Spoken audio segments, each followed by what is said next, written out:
Peshawar industrial estate Hayatabad में tissue paper के कारखाने में लगी आग पर काबू पाने की कोशिशें जारी। रेस्क्यू 112 के मुताबिक फायर फाइटर्स गुज़िश्ता 5 घंटे से आग बुझाने में मसरूफ। 60 से ज़ायद एहलकार आग बुझा रहे हैं। मुतादिद फायर फाइटर्स की हालत गैर हो गई। पाक फिजाया के फायर फाइटर्स सिविल इंतजामिया को इमदादी कार्रवाइयों में पूरी मदद फराहम करने में पेश हैं।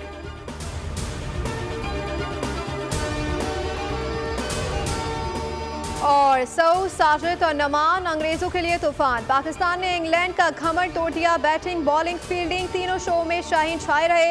पाकिस्तान ने 3.5 साल बाद अपनी सरजमीन पर टेस्ट सीरीज जीती। तीसरे मैच में इंग्लैंड को 9 विकेटों से शिकस्त। 36 रन का मामूली हदाफ शाहीनों ने हंसते खेलते 1 विकेट पर हासिल कर लिया।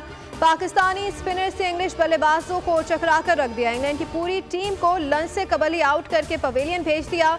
मेहमान टीम ने पहली इनिंग्स में 267 और दूसरी इनिंग्स में 112 रन बनाए।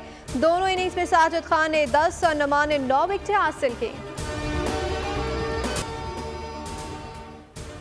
इसराइल का अमरीकी मुशावरत से ईरान पर हमला। तेहरान और करीबी शहर करज से मुतादिद धमाके हुए। इसराइल ने इराक के शहर तक़लियत को भी निशाना बनाया। पासदारा ने इनकलाब के हेडक्वार्टर से करीब मिसाइल गिरे। हमले के वक्त तेहरान में सायरन बजने लग गए। धमाकों से मुतादिद इमारतों में आग लग गई। तेहरान फायर डिपार्टमेंट के मुताबिक आग से मुतासरा एक इमारत से 10 अफराद को निकाला गया।